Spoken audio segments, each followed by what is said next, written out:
Hi friends, அஸ்ஸலாமு அலைக்கும். இது வந்துட்டு சண்டே எடுத்த விளாக்கு. பேக் டு ரொட்டீன் மாதிரி இனிமேல் எனக்குமே ஆரம்பிக்கும். நான் என்னங்கிறத சொல்கிறேன்.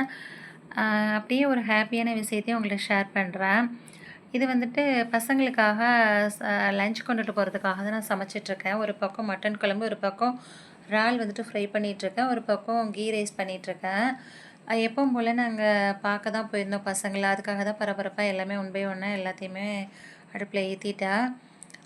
மதியத்துக்கு வந்துட்டு இப்போ பசங்கள சாப்பிட வேணாம்னு சொல்லிடுவேன் சண்டே.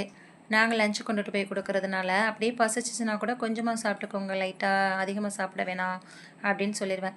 பசங்க நைட்டுக்குமே எங்களுக்கு சாப்பாடு செஞ்சு கொண்டுட்டு வரீங்களாம்மா அப்படின்னு கேட்பாங்க. அதனால் நைட்டுக்குமே சேர்த்து செஞ்சு கொண்டுட்டு போயிடுவேன். என்ன சந்தோஷமான விஷயம் அப்படின்னா, என் பசங்கள வந்துட்டு நான் ஹாஸ்டல்லேருந்து கூட்டிகிட்டு வந்துட்டேன். நான் வந்துட்டு கூட்டிகிட்டு வர்ற மைண்ட் செட்டில் போகல. ஏன்னா நான் கூட்டிகிட்டு வரதா இருந்தால் சமைச்சு கொண்டுட்டு போமாட்டேன் இல்லையா? போன மாதமே வந்துட்டு 2வது பையன் ரொம்ப மெலிஞ்சு போய் தான் இருந்தான், கிறங்கி போயிருந்தான். அது சரி ஃபஸ்ட் டைம்ங்கிறதுனால நம்மளை விட்டு பிரிஞ்சிருக்கிறதுனால ஏக்கத்தில் கொஞ்சம் மெலிஞ்சு போயிருப்பாங்க அப்படின்னு சொல்லிட்டு நானுமே அட்வைஸ் பண்ணி நல்லா சாப்பிட்ணும் அப்படின்னு சொல்லிட்டு விட்டுட்டு வந்துட்டேன்.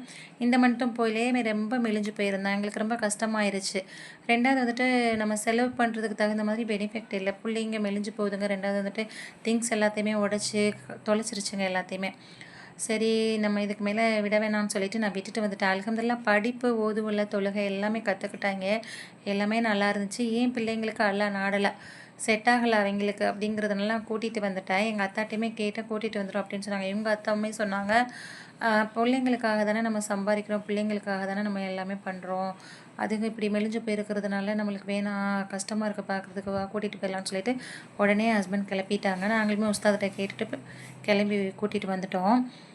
திங்ஸ் எல்லாம் எடுத்துகிட்டு வந்துட்டோம், பாதி திங்ஸு. வந்து மண்டேயே வந்துட்டு நாங்கள் ஸ்கூல் கூட்டிகிட்டு போய் அட்மிஷன்லாம் போட்டுட்டு வந்துட்டு இன்னையிலேருந்து ஸ்கூலுக்கு போக ஆரம்பிச்சிட்டாங்க.